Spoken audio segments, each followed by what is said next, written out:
los estudiantes de Python. It's Prof G, and in this lesson we'll ask, ¿Dónde está la biblioteca? And the answer will be the Adafruit LED Animations library and its color submodule. This handy library has lots of features we'll cover in future lessons, but in this lesson we'll learn how to import 17 predefined colors with a single line of code. Holy Crayola box! We'll also add support for this library in our PyCharm package, and we'll add the library to our CircuitPy board's lib folder using CircUp. We'll learn how from import differs from the import statement we've been using previously, and we'll learn about the \line continuation character, gain all sorts of useful tips along the way, and we'll use our new colors in a quick challenge. Let's get colorful and ignite the big learning. So plug in your board, then launch PyCharm, and if you're new to the playlist, here's where you can catch up on the goodness that brought us all to this point. So if you've been following our playlist, the last file you probably worked on was the Loop the Rainbow challenge. But many of the prior challenges have used these colors for the Roy G. Biv plus black and white, but I'm going to show you that there's an even better way to get predefined colors. They're built into a library called Adafruit_LED_animation. Now this library is fantastic. There's a learn guide on this on the Adafruit website, and we'll spend more time with this library in a future lesson. But in this lesson, I just want to use it to import colors.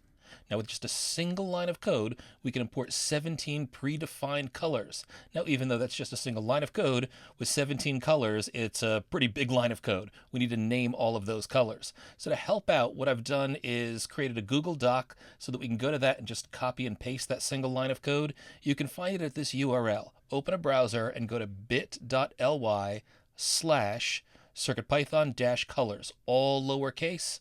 So again, bit.ly/CircuitPython-colors, and that should bring up this Google Doc. You can ignore everything else, but I want you to highlight the line that's below the comment that says new colors. So you can highlight the word from all the way through the color black. Believe it or not, even though it's showing 3 lines in my document, that's just 1 line. So copy it, and then let's return to PyCharm, and we'll paste it in below the import statement. Now there are a couple of things that we need to do first. Number one is PyCharm doesn't seem to recognize that there's a library named Adafruit LED Animations, and it doesn't seem to get this color package that's inside of it. And we know that because even though we entered valid code in here, PyCharm is giving us a bunch of squiggly red underlines to indicate that it thinks that there are errors. Now do you remember why this might be the case? We only did this once. It was a few lessons ago, but whenever we work with a library that's not part of the CircuitPython-stubs, we need to import that package into our PyCharm project. Now the good news is, as long as we use the same PyCharm project, we only need to do that once. Now do you remember how to import packages? We go to the Settings menu. In the Mac, that's under the PyCharm menu. In Windows, it's under File. And under Settings, under our project, we should find the Python interpreter. And then when we open this up, we should be able to click on the plus sign to install a new package. And here you can just search on animation. But I'd also mention that all of the official CircuitPython libraries start with Adafruit-CircuitPython-. But what we want is this one here, Adafruit-CircuitPython-LED-animation. Select that, then click Install Package. When it's installed, click Close. Click OK, and when we imported those packages, now PyCharm knows about those libraries, so the squiggly red lines go away. And the other thing we need to do when we work with a new library in our code, it involves our board. Now, if we're going to be using a new library on our board, we need to add that library to our board's lib folder. And we can use CircUp for that. Hopefully everybody here went through the earlier CircUp lesson. So to work with CircUp, let's open the terminal. And you want to be at the % command prompt, so if you're still in TO, you can Control Q and T, and that should get you back to the command prompt. That should work, but sometimes it doesn't work, and it's not working for me right now. If that doesn't work, you can quit out of PyCharm, unplug your board, plug it back in, get back into PyCharm. Hopefully that'll work. And before I enter the command, I'm going to shrink my PyCharm window a little bit and open up my CircuitPy volume and navigate to the lib folder. So I'm positioning this so you can see what's going to happen to the lib folder after we type our CircUp command.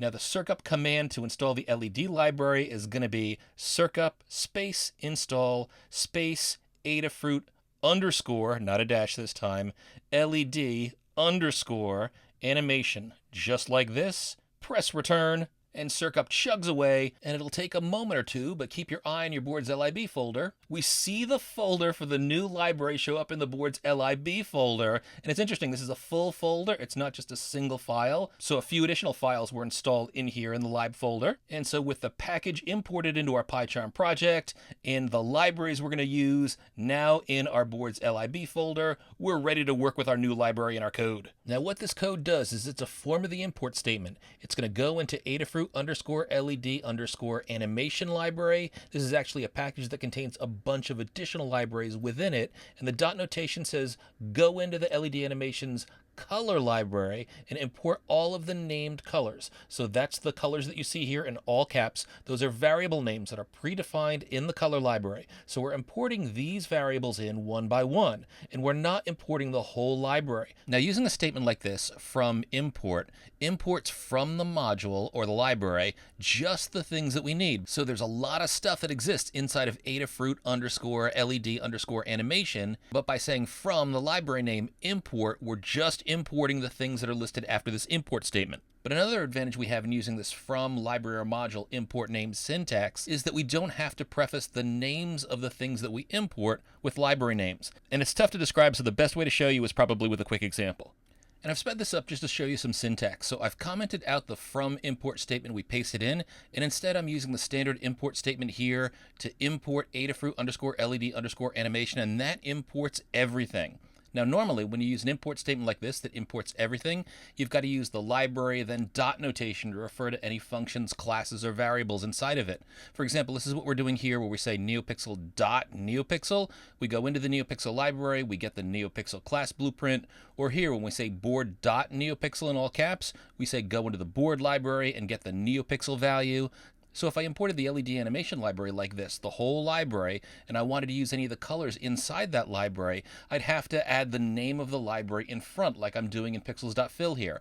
I'd have to write Adafruit _LED _animation.color, then .red. This is very unwieldy, and you can see if I tried to say pixels.fill with just red, red isn't recognized, that's going to give me an error.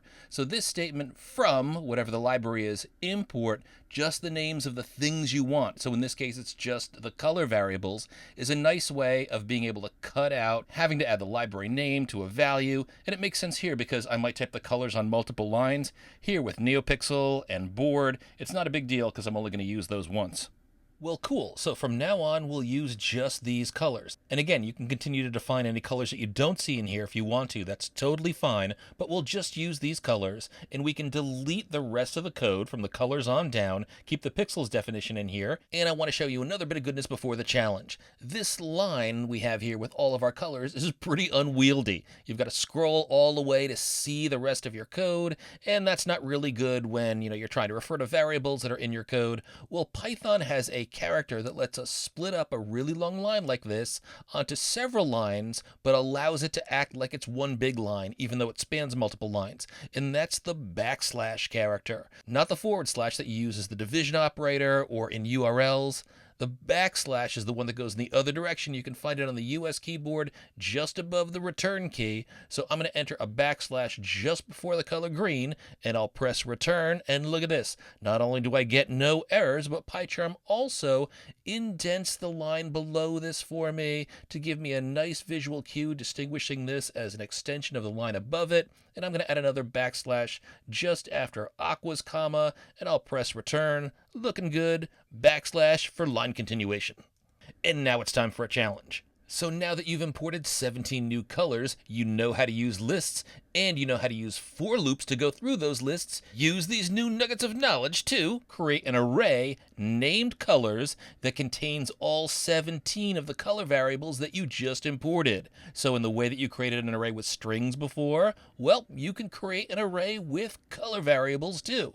Then write code that iterates through all 17 of these colors, flashing all the lights on your circuit playground in one color, then wait 0.2 of a second, then move on to the next color in the list. And when you've gone through all 17 colors, you should repeat from the first color over and over again in an infinite loop. And when you're done, save your work as list-rainbow-flash.py.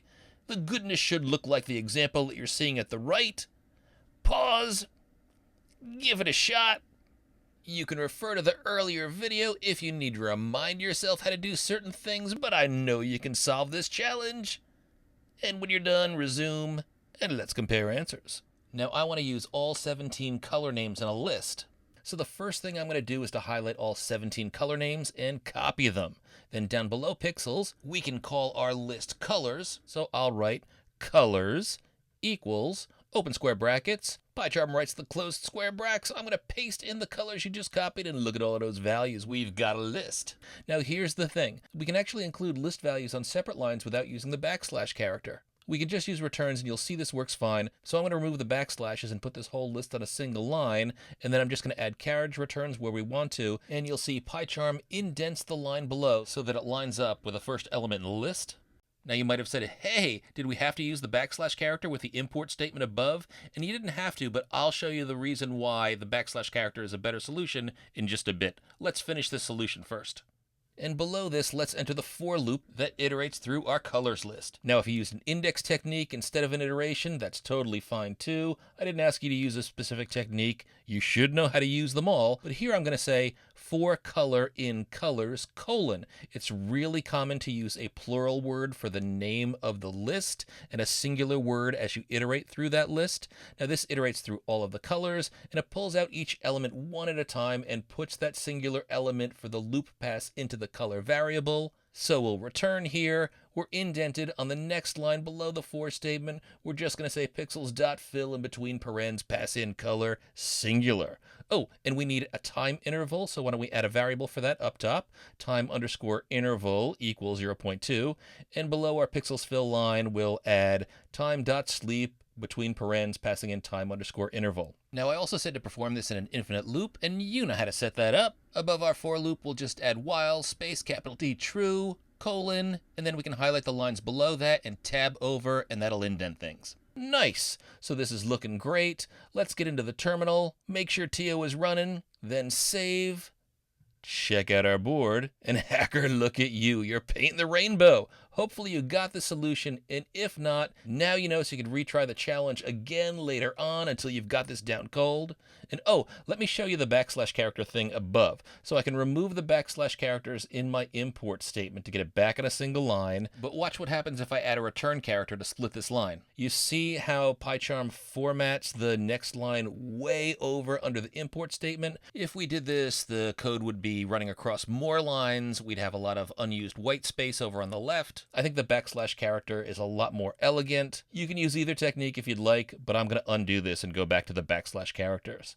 And I'll add a comment up top that says list-rainbow-flash.py, and I'll save this to my CircuitPython school folder on my computer, and then close the extra tab so that I return to code.py on my board. Lightmeisters, there was more big learning in this lesson. We used the Adafruit LED animation library's color submodule, and we used the from import statement to import 17 predefined colors with a single line. And we learned how to use from module import values to reduce naming complexity and import only values we need. We also reviewed how to import packages into a PyCharm project and how to use CircUp to import libraries into the CircuitPy board's lib folder, and we learned to use the backslash line continuation character. I hope you feel good about those skills that you're acquiring. There's more big learning ahead, but until then, continue to hack.